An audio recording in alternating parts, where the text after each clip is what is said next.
Eu cumprimento a todos por estar vendo esse vídeo. Eu sou um estudioso do Espiritismo. Meu nome é Wildomar José de Oliveira e há muito tempo que eu me preocupo com o estudo da teoria e da filosofia espírita, né? Então, estou aqui nesse primeiro vídeo, em que vão aparecer outros vídeos, para que a gente discuta e para que a gente estude um pouco mais da doutrina espírita, né? O objetivo nosso aqui, nesse canal que está começando, é que esse ano, começando agora já no final, no penúltimo dia de 2022, né? Dia 30 de dezembro, nós vamos começar e queremos dar continuidade no próximo ano nos estudos regulares sobre a doutrina espírita, né? Então esse canal tem como objetivo principal o estudo do espiritualismo e especificamente da doutrina espírita. E quando estivermos conversando, nós vamos dar ênfase e vamos buscar as justificativas e a teoria juntamente com a lei de Kardec, a lei dos livros de Kardec, né? Porque eu digo lei porque a filosofia espiritista, ela começou e criou algumas normas inusitadas que até então não se discutia e não sabiam, né? A população não tinha uma sistematização sobre a teoria espírita. Então nós vamos discutir isso durante as nossas falas, as nossas conversas nesse canal relativo ao espiritismo. A primeira pergunta que as pessoas fazem, né, normalmente quem não conhece, ou mesmo aqueles que estão dentro do grupo espírita, da doutrina espírita e não sabem, perguntam, né, o que é o espiritismo, né? A gente pode dizer o seguinte, que o espiritismo, ele é uma teoria, ele é uma doutrina que se baseia em 3 pilares. O primeiro pilar seria a filosofia, não é? O segundo seria a ciência e a religião, não é? Mas por que isso? Por que esses 3 pilares? Porque quando o espiritismo foi criado, foi desenvolvido, um pesquisador, um educador, ele dava aula de muitas disciplinas na época, na França, chamado Hippolyte Léon Denisard Rivail, né? Esse professor, vendo os acontecimentos que estavam acontecendo, as coisas que estavam acontecendo na França no século XIX, ele resolveu pesquisar, resolveu entrar de vez para explicar o que é realmente o fenômeno espírita, né? Então, o professor Hippolyte Léon Denisard Rivail começou, e a partir daí ele deixou a parte pedagógica.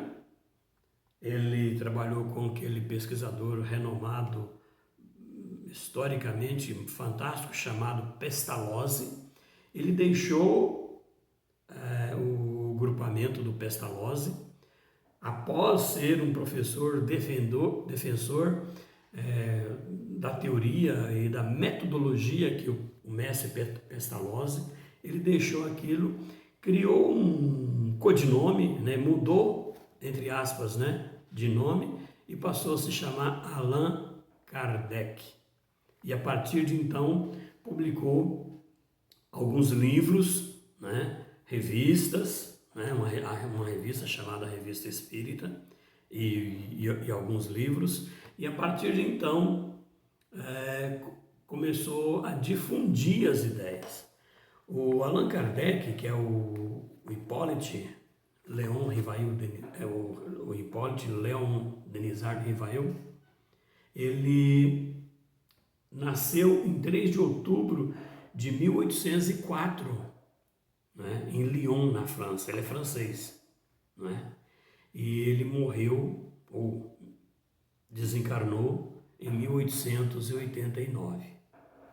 Entretanto, em 1857, o Allan Kardec publicou, vamos dizer assim, a espinha dorsal do Espiritismo, chamado Livro dos Espíritos. Nesse livro ele é feito de perguntas e respostas. Como é que o Kardec desenvolveu isso? Ele criou da seguinte forma: ele organizava grupos em várias cidades, principalmente da Europa e algumas americanas, mas principalmente europeu. Ele criava grupos em cidades distintas, diferentes, faziam perguntas para um grupo de médiuns e aqueles grupos respondiam as perguntas. Ele juntava aquelas perguntas, fazia uma comparação daquelas perguntas e criou as respostas que coincidiam, que davam firmeza e estabilidade naquilo que eles se perguntavam. E o Kardec toda a vida foi muito assim, incisivo, ele fazia pergunta direta, né? A primeira pergunta que ele fez é: o que é Deus? Né? Então os espíritos começaram a responder. Esses espíritos foram trabalhando em vários momentos, em várias cidades, e aí criou o Livro dos Espíritos, que é a base da doutrina espírita. Além disso, tem o Evangelho, que é uma avaliação pela filosofia espírita daquilo que os evangelistas escreveram, né? O Ato dos Apóstolos, né? E a partir de então ele criou também o Livro dos Médiuns, o Gênese, né? E foi por aí criando os livros que se tornaram básicos para o estudo do Espiritismo, não é? Muito bem.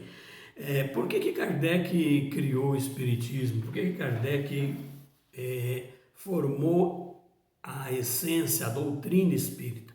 Porque naquela época, em 1850, 1800 e alguma coisa, metade do século, mais ou menos os meados do século XIX, teve alguns fenômenos no mundo inteiro, principalmente na Europa e na França. A França era, como se diz, era um polo sociocultural do mundo, não é? Nessa época, né? Ainda é considerado ainda um centro cultural fantástico, né? Um país sensacional. Então, naquela época começaram alguns efeitos físicos muito interessantes na França e em outros países também, né? Que eram os efeitos físicos desenvolvidos por médiuns, né? E Kardec ficou muito encabulado com aquilo, porque toda a vida ele foi um pesquisador, ele foi um professor muito inquieto, né? Então ele queria resposta, ele não tinha resposta, ele queria resposta. Começou a aparecer um fenômeno muito interessante chamado as mesas girantes. Reunia-se em determinada região, em determinado local, um grupo de pessoas e aquela mesa começava a responder determinadas perguntas e começava a comunicar com as pessoas. Ele ficou encabulado, puxa vida, né? Como que uma mesa vai responder? Como que uma mesa vai comunicar? A mesa não é inteligente. E a resposta não era fala, não era oral, era por sinais. Primeiro por batidas, fazia batidas. Essas batidas elas eram interpretadas como alfabeto, como sílabas, e no final vinha o texto, não é? Essas mesas trabalhavam de que forma? Perto de médiuns. Só que Kardec não acreditava nisso. Então ele começou a frequentar alguns lugares e começou a fazer algumas perguntas. E essas mesas, entre aspas, começaram a responder. E aí ele ficou encabulado com aquilo. Como que uma mesa vai responder? Tem alguma coisa por trás. Tem alguma inteligência por trás dessa mesa, né? Passado um tempo, foi assim, tendo uma certa evolução no sistema de comunicação, né? De efeitos físicos, né? De coisas estranhas, né? Começou a ter uma escrita direta através de uma cesta. Formava-se um grupo de pessoas em um determinado local, fixava um lápis numa cestinha, numa cesta de mesa, fazia-se perguntas e essa cestinha respondia. A cestinha escrevia sozinha, entre aspas, né? Aí o Kardec ficou preocupado com aquilo e disse: eu vou procurar saber. Foi quando ele começou a estudar o Espiritismo. E de lá para cá foi evoluindo, foi melhorando. Hoje nós temos vários fenômenos, inclusive o próprio Kardec, ele discute cada fenômeno, desde o fenômeno mediúnico de voz direta, de incorporação, de psicografia, enfim, todos os processos de mediunidade e de fenômenos espíritas ele foi estudando. E criou um alicerce para que nós entendamos a vida dos espíritos. Porque a partir de então, quando ele teve essas respostas e ele começou essas mesas, né, começaram a serem respondidas, logo apareceram respostas identificando pessoas que já tinham ido embora, que já tinha desencarnado, que já tinha o corpo físico morto, né? E passaram então a comprovar a identidade dessas comunicações. A partir daí então ficou estabelecido que os espíritos interferem e participam da vida do ser humano encarnado aqui na Terra. E aí então Kardec falou: puxa, então eu vou a fundo nisso. E foi em 1957 ele publicou o Livro dos Espíritos. Aí criou uma confusão, né, nas mentes das pessoas, porque quem estava fazendo isso? Quem estava coordenando isso? Um cientista, um professor emérito, um professor respeitado na comunidade parisiense, né? Francesa, perdão, porque era em Lyon, não era em Paris. É claro que aí ele viajava, ele tinha atividades em cidades outras, inclusive Paris, mas em outras cidades também. Então, a partir de então, ficou estabelecido filosoficamente, cientificamente, que o espírito existe. E o espírito livre do corpo existe e influencia e interage com o ser humano encarnado, não é? E com isso ele foi associando uma coisa com a outra, né? E criou essa coisa chamada espiritismo, né? Que tem os seus alicerces nos 3 pilares que eu disse anteriormente. Nós vamos fazer outros vídeos na sequência, né?